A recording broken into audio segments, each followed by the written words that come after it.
So, good morning guys. May papakita lang ako dito. Ang sarap mag-video ngayon kasi wala akong mga kapitbahay. Nasa holiday lahat sila. Yung bahay na yan, walang tao dyan. Dun sa kabila, wala din. So, happy. Happy si Madam. So, good morning. Kumusta po? Sana lahat po tayo ay nasa mabuting kalagayan. So, pakita ko lang. Etong mga naggagandang mga bulaklak dito sa garden. Ang bango. Ang sarap lang hapin. Ang bango ng mga bulaklak. Lalo na't pag... Ito yung mabango eh. Yung lilies. So, ito yung phlox. Mga panicle hydrangea. Dami po yan. Meron akong bagong tanim. Ito yung deep blue salvia farinaceae. So dito nilagay ko sa gilid. Ayan, para may contrast naman kasi karamihan puti at saka yung pink or red. Kaya maiba naman yung kulay. Although yung mga hostas, ayan o, may mga bulaklak na rin sila. Light blue nga lang. So, ang ganda yung ano niya, yung contrast ba. Ayan na naman yung anak kong isa.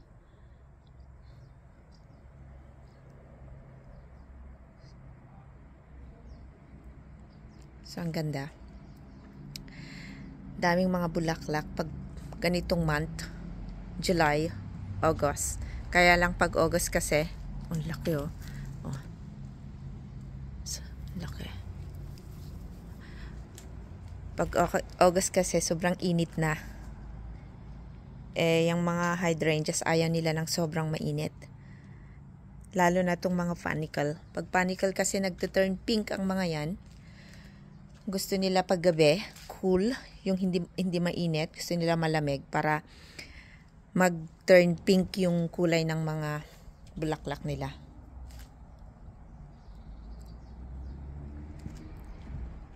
So, ang ganda, diba? Yung anak ko, sana all, pahiga-higa na lang. Marami akong tanim dito, mga panicles at saka mga pets. Ayan o. Phlox na puti. Sa baba nito yung mga petunias. Maraming klaseng petunias yan. Iba-ibang kulay. Kaya lang karamihan ang nabuhay is yung mga red. Ayan, meron pala. Meron ding ayan, maroon at saka white. Meron pa yung pink. Ayan yung pink. Ayan. So, ayan.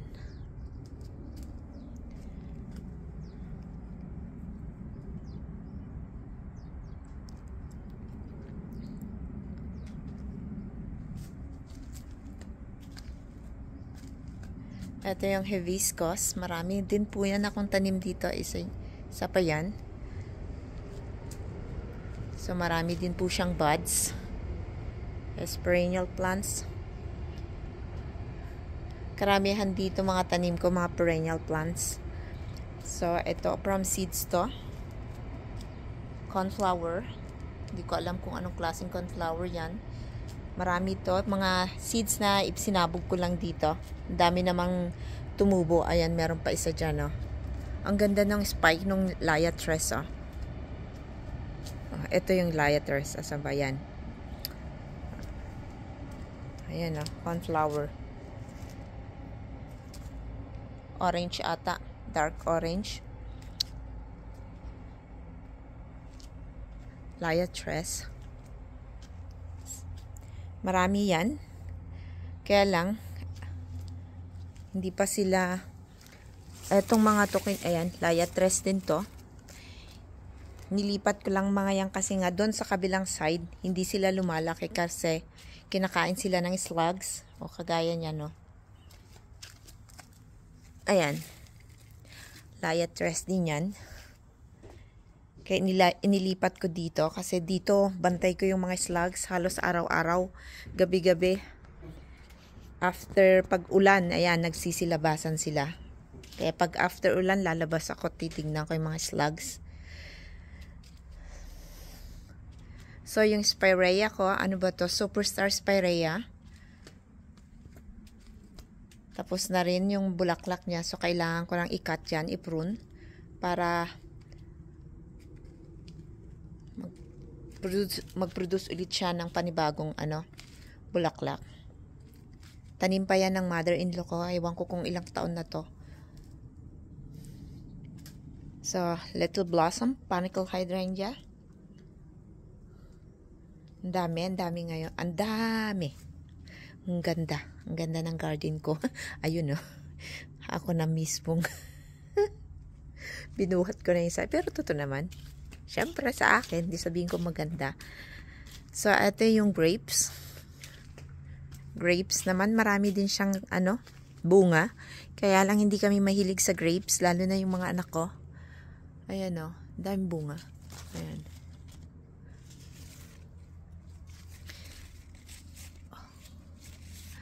So, kung gumawa dito ng trellis, ayan, oh, trellis hanggang doon sa may grill para hindi siya mainit pag may mga bisita. Ayan, may mga tomatoes din ako. Dito na lang ako nagtatanim ng tomatoes. So next year, luluwangan ko itong bato na to. Lalagay ko dito para malaki yung space nila. Ayan yung ampalaya ko, dalawang ampalaya sa dami-dami ng itinanim ko. 2 piraso lang talaga ang tumubo. So yung anak kong panganay, naglagay siya ng mini pool. Diyan hindi naman niya ginagamit kasi hindi naman siya nakatira dito. May sarili na po siyang, kumbaga nakatira na siya sa girlfriend niya. Dumadalaw-dalaw lang. Yan yung isang araw, ang init. Kaya siya ng mini pool. Hanggang ngayon, isang beses lang naman niyang ginamit yan. So, dito sa may likuran naman, ito yung tsura ng garden ko. Yung mga geraniums ko, ganda. Marami rin cornflower. Ito yung native na cornflower. Echinacea purpurea. At ito yung mga bagong mga cornflower. Ang dami, oh. Tingnan mo yung bees. Oh. Ang daming mga bees na nagsisiliparan. Lexi. So, ayan. Phlox. So, marami din ako ditong mga panicle hydrangeas na itinanim. Kaya lang magdagdag ako ng dito. Diyan siguro magtatanim ako. Or, ito. Kaya lang floppy po siya. Mag 2 years na yan sa akin. Hoy! Andiyan kasi yung pick up ng mga bin. Yung mga basura. Ayaw niya na maingay. Nagagalit siya. Ay, naku po. Dexter. Ang sarap diba? Wala akong kapitbahay. Lahat sarado yung nila, oh. Sana wag na silang bumalik. Ay, naku, ayan. Meron din ako ditong liatres. Isang bags to na na binili ko noon eh. Tapos itinanim ko lang kung saan party dito sa garden. So first time nilang mamulaklak. Ganda ng spike niya, oh. So, no, ayan si Sir. Yung isa kong madam, ewan ko kung asan.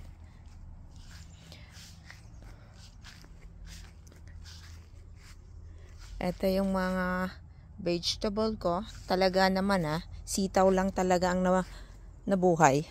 Sitaw at saka yung ano ba to? So ayan, daming sitaw. Hoy, Emmy, saan ka galing? Ayan yung isa ko pang malanding anak na nag-iisang babae. Ayan. Siya si... Oh God. Ano ba siya? Hindi ko na-asikaso dito. Itong lakaran namin dito sa papunta dito sa garden. Hindi ko... Kasi ang dami mouse. Ayan, oh. So, ano ko na lang sa asawa ko mamaya. Or pag may time siya. Ayan. Gusto niya magipagkulo.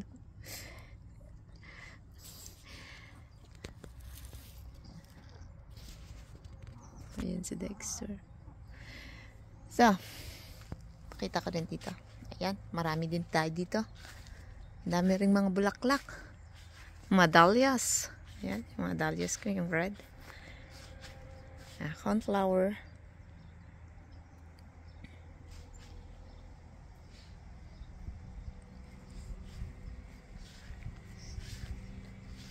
Clematis. Ganda rin clematis ko. So, after nyan, i-ano ko siya, i-cut ko siya para mag-produce ulit ng panibagong mga bulaklak.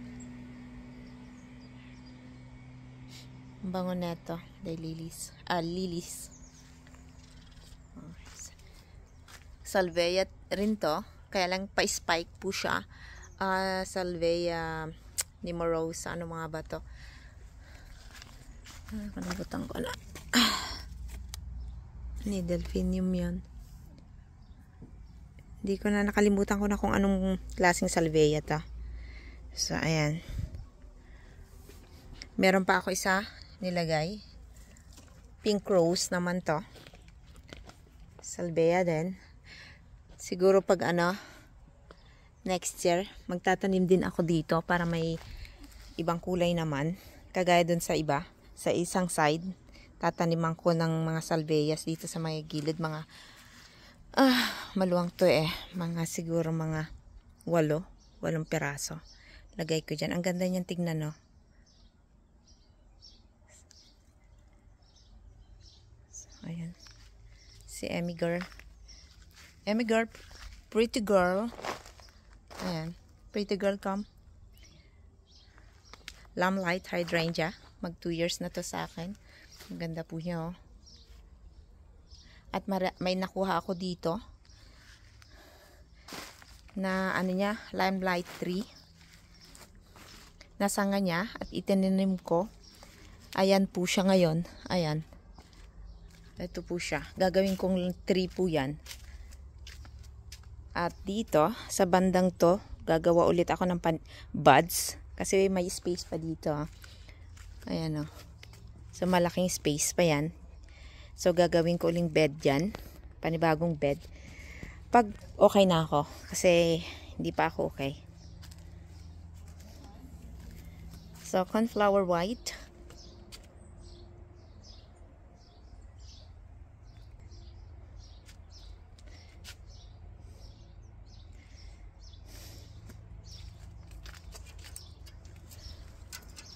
So, pakita ko dito sa may marami din bulaklak. So, dahan-dahan ko itong inaayos dito sa may gilid. Hindi ko to dati tinataniman kasi nga ayan o, yung kapitbahay namin yan, yung bahay na yan. Ayan o, wala sila, nasa holiday din sila. Ganito pag mga summertime, karamihan nasa holiday sila or mga bakasyon ng mga bata. O, diba? Ang ganda rin to. So, cornflower from seeds. So, ayan yung Wims Red. Laki ng niya. Bulaklak niya. Oh. Ayan, nagta-turn pink na po siya. Ito yung kauna-unahang namulaklak na panicle hydrangea dito. Si Emmy Girl. So, may daylilies. Ganda pa rin. Yung yucca. Pa-end na. Once lang yan na mulaklak. So, ayan o, may isa akong sunflower na nabuhay. Although dalawa sila, kaya tinanggal ko yung isa. Kasi nga, nalililiman tong ibang mga halaman dito. Gusto nila sunlight, maraming sunlight. Ayan yung pinky winky ko. Mag 3 years na yan. Dito ko, first time niya dito kasi inilipat ko siya dyan. Bougainvillea. Ayan o, nakasunod lang mga to sa akin. Kung saan ako. Allium.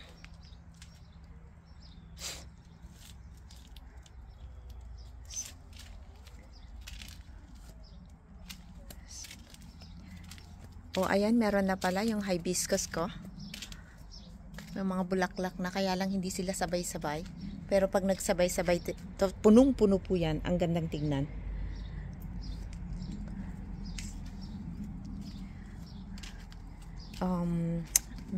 Nakalimutan ko na kung anong pangalan nito.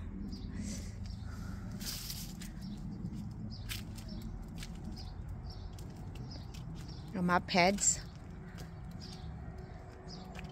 Ito yung mga map heads ko na tanim pa to ng mother-in-law ko. Ilang dekada na to dyan yan. Kasi 26 years na ako dito. Andyan na yan. Naabutan ko na tong mga to. Ito yung bagong tanim. Oh, yung kala ko, ang ganda rin niya. Hindi ko alam kung perennial plant to. Pero hayaan ko yan dyan. Tignan ko kung mabubuhay or kung babalik next year after winter. So, meron pa ako isa dito. Map heads. Ibang kulay naman to, dark red. Ang ganda. Ayan na.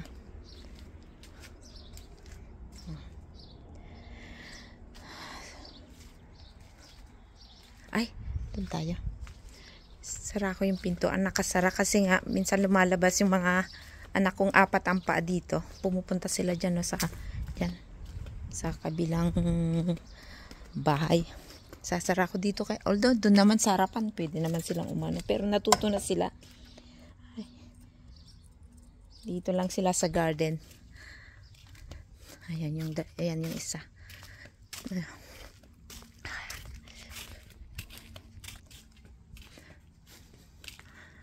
So, init na. Sa harapan, wag na. Dito na lang.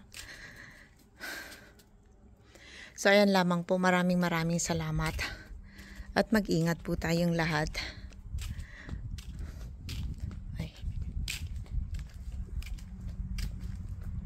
Mga pot containers plant ko. Tinanggal ko yung yung Calibrachoa dito kasi nga nalililiman po siya, hindi siya nakakakuha ng sunlight, kaya medyo sad po siya. Nilipat ko sa isang pot.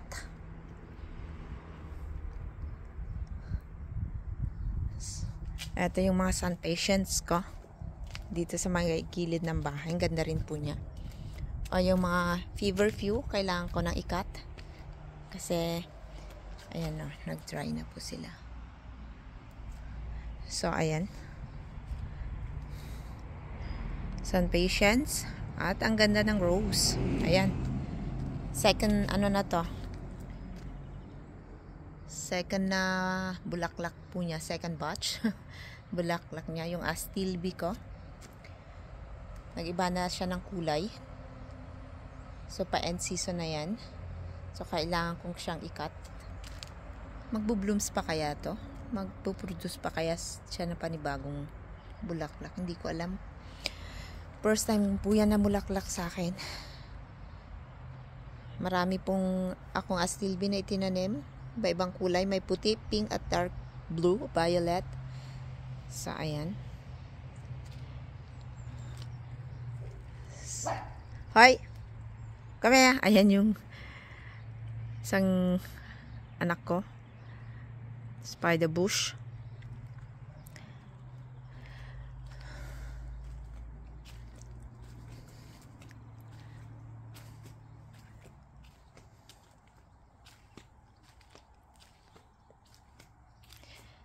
Ganda rin ng spider plant to. Itong mga to. Ayan. Spider plant. Indoor plant po yan. Kaso ang daming lumalabas. Ang daming tawag na ito. Ayan na, tandali. Dito ko lang kinukuha. Spider plant po yan. Ayan. Dito po niya. Ayan. So, ayan. kinuha ko lang dito at tinanim ko. Ayan, okay na sila. Ang ganda. Sa gilid, sa mga border. Ang ganda.